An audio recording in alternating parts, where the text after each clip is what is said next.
क्या आपकी गर्दन कान के ठीक पीछे या कॉलर बोन यानी हंसली की हड्डी के पास अचानक कोई छोटी सी गांठ या सूजन उभर आई है? शुरुआत में बहुत से लोग इसे कोई मामूली गिल्ट या चर्बी की गांठ या टॉन्सिल्स की सूजन समझकर पूरी तरह इग्नोर कर देते हैं, या फिर इस पर तरह तरह के बाम और घरेलू लेप लगाकर इसे दबाने की कोशिश करते हैं। लेकिन मेडिकल साइंस और इन्फेक्शियस डिजीज स्पेशलिस्ट कहते हैं कि गर्दन की ये गिल्ट कोई साधारण सूजन नहीं, बल्कि आपके शरीर के भीतर पनप रही लिम्फ नोड टीबी यानी ग्रंथियों की टीबी का एक बहुत बड़ा पक्का लक्षण हो सकता है। आज इस वीडियो में कोई किताबी चैप्टर या डराने वाली बात नहीं होगी। आज हम सीधी बात करेंगे कि कैसे आप घर बैठे पहचान सकते हैं कि गर्दन की गांठ नॉर्मल है या टीबी वाली है।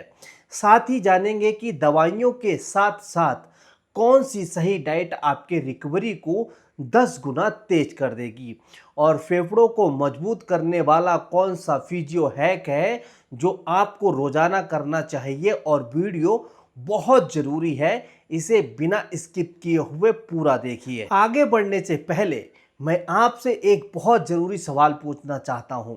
मुझे नीचे कमेंट्स में पूरी ईमानदारी से बताएं, क्या आपकी गर्दन में जो गांठ है उसे दबाने पर उसमें तेज दर्द होता है, या वो बिना किसी दर्द के बिल्कुल सख्त महसूस होती है? अपना जवाब नीचे कमेंट में दर्द होता है या दर्द नहीं होता है लिखकर जरूर शेयर करें, ताकि मैं समझ सकूं कि आपकी गिल्ट इस वक्त किस स्टेज पर है और मैं आपको कमेंट में सही सलाह दे सकूं। साइंटिफिक नज़रिए से बिल्कुल सीधी और आसान भाषा में समझिए कि ये बीमारी आखिर है क्या। ज़्यादातर लोग सोचते हैं कि टीबी केवल फेफड़ों में ही यानी कि लंग्स में ही होती है, लेकिन ऐसा बिल्कुल भी नहीं है। फेफड़ों के अलावा जब टीबी शरीर के दूसरे अंगों में फैलती है तो उसे मेडिकल टर्म में एक्स्ट्रा पल्मोनरी ट्यूबरकुलोसिस कहा जाता है, और इसका सबसे आम रूप है लिम्फ नोड टीबी। हमारे पूरे शरीर में एक डिफेंस सिस्टम होता है जिसे लिम्फटिक सिस्टम कहते हैं, और ये गर्दन में छोटी छोटी छलनियां होती हैं जिन्हें लिम्फ नोड्स कहा जाता है। ये नोड्स हमारे शरीर के पहरेदार हैं जो इन्फेक्शन को रोकते हैं। जब टीबी का बैक्टीरिया सांस के जरिए या खून के रास्ते इन नोड्स के भीतर घुस जाता है तो ये पहरेदार सूज जाते हैं और गर्दन पर एक कड़क गांठ के रूप में दिखाई देने लगते हैं। अब यहाँ पर सबसे बड़ी चेतावनी, कान खोलकर सुनिए। गर्दन की इस टीबी वाली गांठ का इलाज किसी भी तरह के घरेलू नुस्खे, जड़ी बूटी, लेप या चूर्ण से कभी नहीं हो सकता। सरकारी अस्पताल से मिलने वाला डॉट्स का दवाइयों का कोर्स ही इसका एकमात्र और 100% पक्का इलाज है। घरेलू डाइट केवल आपके शरीर की कमजोरी को दूर करने के लिए एक सपोर्ट सिस्टम है। अगर आपने डॉक्टर की बिना सलाह के इस गांठ को जोर से दबाया या इस पर कोई तीखा लेप लगाया तो ये ग्रंथियां अंदर ही अंदर फट सकती हैं और त्वचा के ऊपर एक बहने वाला घाव बना सकती हैं।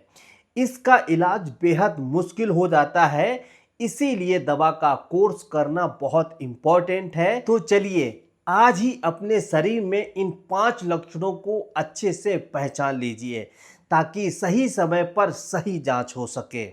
नंबर 1, गर्दन में दर्द रहित गांठ। लिम्फ नोड टीबी की गांठ की सबसे बड़ी पहचान यह है कि इसमें शुरुआत में छूने पर कोई दर्द नहीं होता। ये मटर के दाने जैसी कड़क होती है और धीरे धीरे इसका साइज बढ़ने लगता है। नंबर 2, शाम के समय हल्का बुखार।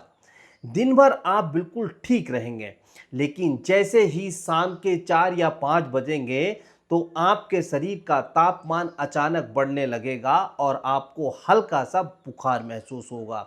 नंबर 3, रात को सोते समय पसीना आना। बिना किसी गर्मी या बिना किसी मेहनत के रात को सोते समय अचानक आपकी छाती और गर्दन के आसपास इतना तेज पसीना आएगा कि आपके कपड़े तक भीग जाएंगे। नंबर 4, वजन का लगातार घटना। अगर आप बिना किसी डाइटिंग या बिना किसी जिम के पिछले 1-2 महीने में अपना 4 से 5 किलो वजन अचानक कम होते हुए देख रहे हैं, तो ये शरीर के भीतर बैक्टीरिया के एक्टिवेट होने का पक्का लक्षण है। नंबर 5, भूख बिल्कुल गायब हो जाना। सामने पसंदीदा खाना रखे होने के बाद भी कुछ खाने की इच्छा नहीं होती है, थोड़ा सा खाते ही पेट भरा भरा लगता है और हर वक्त शरीर में भयंकर सुस्ती छाई रहती है। टीबी की हैवी दवाइयों के साइड इफ़ेक्ट्स को कम करने और अपनी रोग प्रतिरोधक क्षमता को बढ़ाने के लिए इन 3 चीज़ों को अपनी रोज की डाइट में ज़रूर शामिल करें। नंबर 1, सत्तू और कच्चे पनीर का प्रोटीन फ्यूल। रोज दोपहर को 1 गिलास भुने चने का नमकीन सत्तू जरूर पिएं और नाश्ते में कम से कम 50 ग्राम कच्चा पनीर जरूर खाएं। ये हाई प्रोटीन आपकी मांसपेशियों को गलने से रोकेगा और डैमेज कोशिकाओं को बहुत तेजी से रिपेयर करेगा। नंबर 2, भीगे हुए बादाम और अखरोट का कब्ज। रोज सुबह रात के भीगे हुए 5 बादाम छिलका उतार कर 2 अखरोट रोज खाएं। इनमें मौजूदा ओमेगा 3 और विटामिन ई आपकी नसों और इम्यून सेल्स को अंदर से फौलाद जैसा मजबूत बना देगा। नंबर 3, हल्दी और काली मिर्च का अर्क। रात को सोने से पहले 1 कप गुनगुने पानी में 1/3 चम्मच शुद्ध हल्दी और सिर्फ 1 चुटकी काली मिर्च का पाउडर मिलाकर पिएं। हल्दी का करक्यूमिन सूजी हुई ग्रंथियों के इन्फ्लामेशन को प्राकृतिक रूप से शांत करने में बहुत हेल्प करता है। टीबी का इन्फ्लामेशन भले ही आपकी गर्दन की ग्रंथियों में हो, लेकिन दवाइयों के असर को बेहतर करने, छाती के भारीपन को दूर करने और शरीर में ऑक्सीजन का फ्लो बढ़ाने के लिए ये एक मैजिक फिजियोथेरेपी एक्सरसाइज रोज सुबह और शाम जरूर करें। इसे मेडिकल साइंस में इन्वर्सन बैलून ब्रीथिंग या थैरोसिक एक्सपेंशन कहते हैं। एक कुर्सी पर बिल्कुल सीधे बैठ जाएं और अपनी रीढ़ की हड्डी को सीधा रखें। अब अपनी नाक से एक बहुत लंबी और गहरी सांस अंदर खींचें। अपने सीने को पूरा फूलने दें। सांस को अंदर 3 सेकंड के लिए रोक कर रखें। इसके बाद एक साधारण गुब्बारा अपने ओंठों पर लगाएं और पूरी ताकत से अपनी छाती की हवा उस गुब्बारे के अंदर फूंक दें। इसे बिना रुके लगातार 5 से 7 बार दोहराएं। देखिए, मैं आपको सीधे भी बोल सकता था कि बैलून उठाइए और उसको भरते रहिए और निकालते रहिए, फिर भरते रहिए, लेकिन वो सही तरीका नहीं है, क्योंकि जब आप कोई भी एक्सरसाइज करते हैं तो उसको सही तरीके से करना वेरी इंपॉर्टेंट है। लेकिन इस एक्सरसाइज का साइंस क्या कहता है वो भी समझ लीजिए। जब आप पूरी ताकत से गुब्बारे में हवा भरते हैं तो ये आपकी मांसपेशियों के बीच की इंटरकोस्टल मांसपेशियों को मजबूत करता है और फेफड़ों के बंद पड़े वायु कोष्ठकों को पूरी तरह खोल देता है। बढ़ा हुआ ऑक्सीजन सेचुरेशन खून के जरिए सीधे आपकी सूजी हुई ग्रंथियों तक पहुंचता है, जिससे दवाओं का असर दोगुना तेज हो जाता है और कमजोरी हमेशा के लिए खत्म हो जाती है। अगर ग्रंथियों की टीबी को हमेशा के लिए जड़ से खत्म करना है तो इन 3 नियमों का कड़ाई से पालन आज से ही शुरू कर दीजिए। रूल नंबर 1, सरकारी डॉक्टरों ने आपको जितने महीने का कोर्स बताया है आमतौर पर 6 से 9 महीने का होता है, उसे बिना किसी एक दिन भी मिस किए हुए पूरा करें।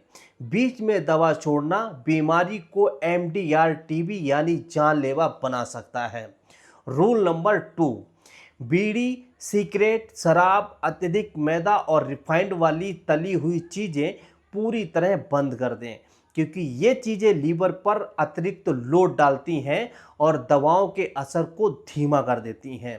रूल नंबर 3, गर्दन की गांठ दिखने पर तुरंत सरकारी अस्पताल जाकर FNAC बायोप्सी या चेस्ट एक्सरे जरूर करवाएं।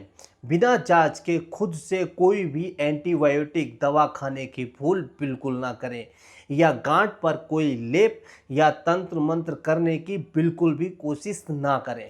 ये स्थिति बिगड़ सकती है और यहाँ तक ये स्थिति आपकी कैंसर में तब्दील हो सकती है। साथ ही साथ ये कैंसर आपकी मौत का कारण भी बन सकता है।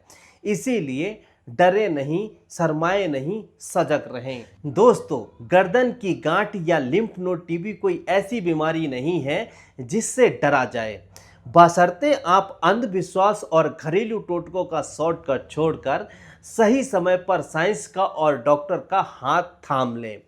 सही मुफ्त सरकारी इलाज, सही प्रोटीन डाइट और सही फिजियोथेरेपी एक्सरसाइज से आप इन बीमारियों को बहुत आसानी से हरा सकते हैं।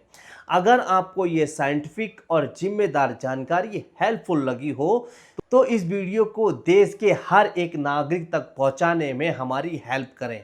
अपने व्हाट्सएप ग्रुप में ज़रूर शेयर करें ताकि कोई भी अनजाने में अपनी जान खतरे में ना डाले। चैनल को सब्सक्राइब करना बिल्कुल मत भूलिएगा। मैं आपका फिजियो साथी योगेंद्र पाल फिर मिलूंगा आपसे अगले वीडियो में किसी ऐसी ही सच्ची जानकारी के साथ। तब तक के लिए स्वस्थ रहिए, सुरक्षित रहिए और मुस्कुराते रहिए। आप नेक्स्ट किस टॉपिक पर वीडियो देखना चाहते हैं कमेंट करके ज़रूर बताइए।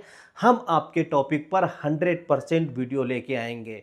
तब तक आप अपने परिवार का और अपना ख्याल रखें। जय हिंद, जय भारत।